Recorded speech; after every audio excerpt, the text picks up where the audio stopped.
20 gündür çıkmış olan Deadpool 3 yapımı toplamda 1 milyar dolar gibi bir hasılat yaptı ve artıyeten dostumuz Nicepool ve Dogpool'un eğer kulaklarına bakarsanız ikisinin de aynı küpeyi taktığını çok rahatlıkla fark edebilirsiniz. Kimler Deadpool varyantlarını canlandırmış sırasıyla listesi. İlk olarak Cowboy Deadpool'u canlandıran kişi Matthew McConaughey abimizdir. Normal Deadpool varyantlarından bir tanesini canlandıran da Henry isminde Tom Holland'ın ufak kardeşidir. Lady Deadpool'u Black Riley ablamız canlandırmışken, Baby Deadpool'u Ryan Reynolds'ın küçük oğlu canlandırmışken ve Deadpool Kitty canlandıran kişi ise Ryan Reynolds'ın kendi kızıdır. Bu sahnede Deadpool neden Wolverine'in pençelerini doğru dürüst kullanamadı? İlk olarak bildiğiniz gibi Wolverine'in pençeleri normal kemikten değil de adamantiumdan yapılma. Adamantium pek çok metale göre çok daha güçlü ve çok daha dayanıklı. Ve artıyeten Wolverine kendi pençelerini içeriye çekebildiği için pek çok sapladığı anda pençeleri tekrardan girip tekrardan çıkıyor. Deadpool pençeleri kendi içine çekemediği için bu sahnede bu şekilde kalıyor.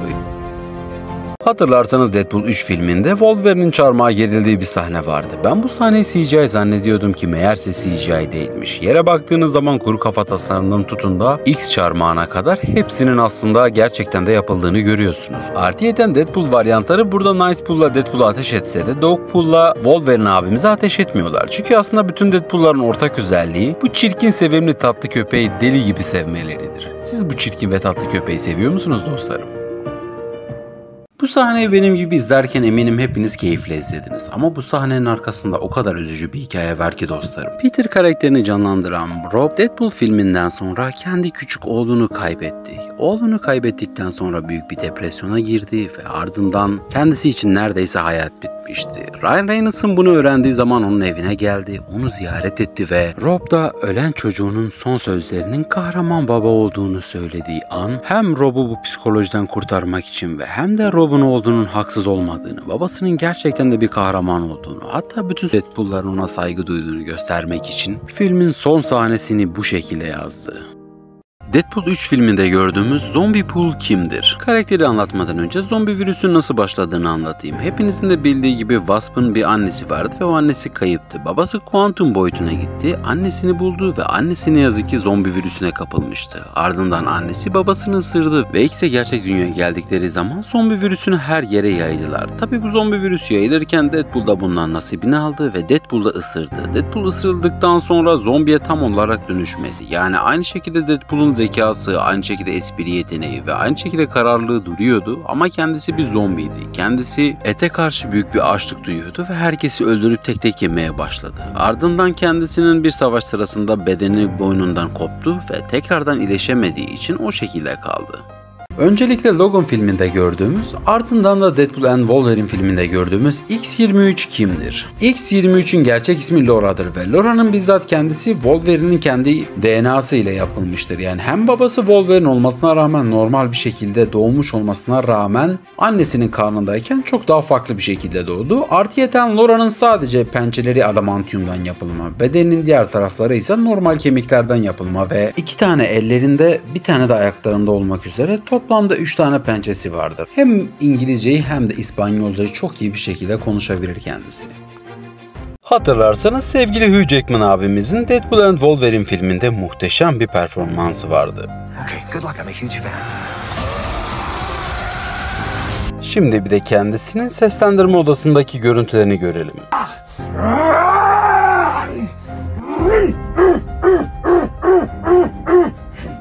Bak!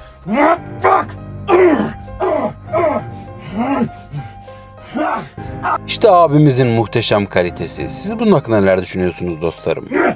Fuck you.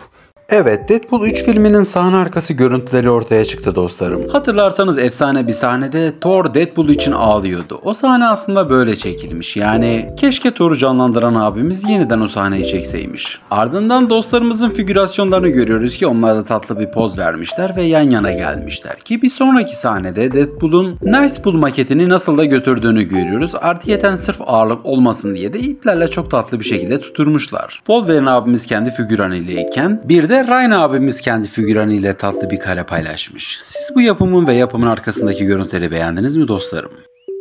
Bizim Deadpool and Wolverine filminde gördüğümüz Nicepool kimdir?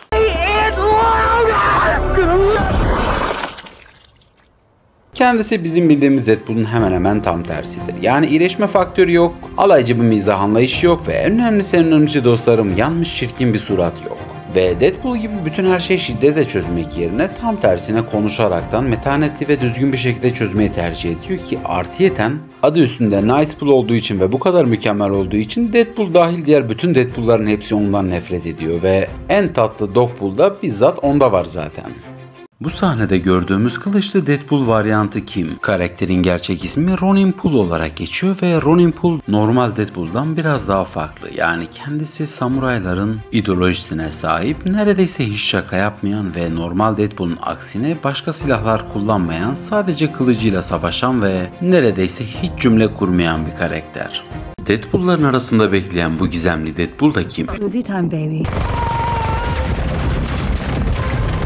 Karakterin çıkış hikayesi şöyle. Scarlet Witch ablamız bir gün bir büyü yapıyor ve gezegendeki her şey tersine dönüyor. Her şey döndüğü gibi Deadpool'un kendisi de tersine dönüyor ve Deadpool artık şiddet kullanmayan, artık kimseye zarar vermeyen ve çok daha barışçıl, çok daha az küfreden ve tamamen iç huzura odaklı bir şekilde hayatına devam ediyor ki adını Zenpool olarak değiştiriyor ve suçlarla savaşırken suçlara zarar vermeden en basit ve en hızlı bir şekilde nasıl onları etkisiz hale getiririm diye düşünüp o şekilde suçlarla savaşan bir karakter haline geliyor. Sizin favori Deadpool karakteriniz hangisi dostlarım?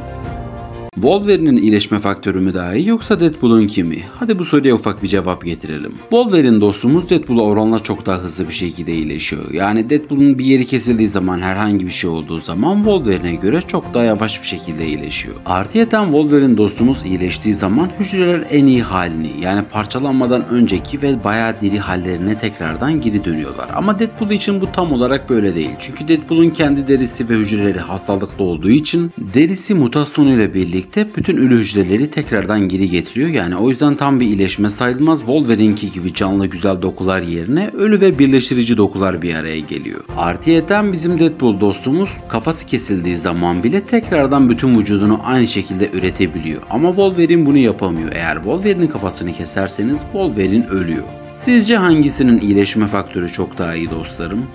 Bu fotoğrafta duran değişik kostümlü kişi zamanında Deadpool'u hapsetti. Karakterimizin anıldığı ismi Deadpool 2099. Gerçek ismi ise Varda Wilson olarak geçiyor karakter ve karakterin kendisi 2099 yılında Deadpool'un ta kendisini canlandırıyor. Zaten Varda'nın soy ismi ise tanıdık geldiğine eminim, Wilson, yani Kim Wade Wilson'ın torunu olarak zaten geçiyor karakter ve ardından karakterin kendisi 2099 yılında Deadpool olduğu için bizim orijinal Deadpool'u o zaman çizelgesinde hapsediyor ve kendisi Deadpool olarak çok daha büyük işler yapıyor. Bir sürü kişi öldürüyor. Büyük babasının aksine çok daha manyak, çok daha deli ve hiç kimseye hesap vermeyen bir kişi. Artıyeten hırsı o kadar büyük ki kendini bütün dünyada, hatta bütün evrende en büyük ve en güçlü Deadpool olarak düşünüyor. Siz ne düşünüyorsunuz bu konu hakkında dostlarım? Deadpool and Wolverine filminde hatırlarsanız bütün herkesin sıraya dizildiği sahnede arkada bir Deadpool çok tanıdık bir kıyafetle duruyor. Bu Deadpool Hugh Jackman'ın Muhteşem Showman filmine güzel bir gönderme. Siz bu göndermeyi fark etmiş miydiniz dostlarım? Oh, bu gece büyük 31 var.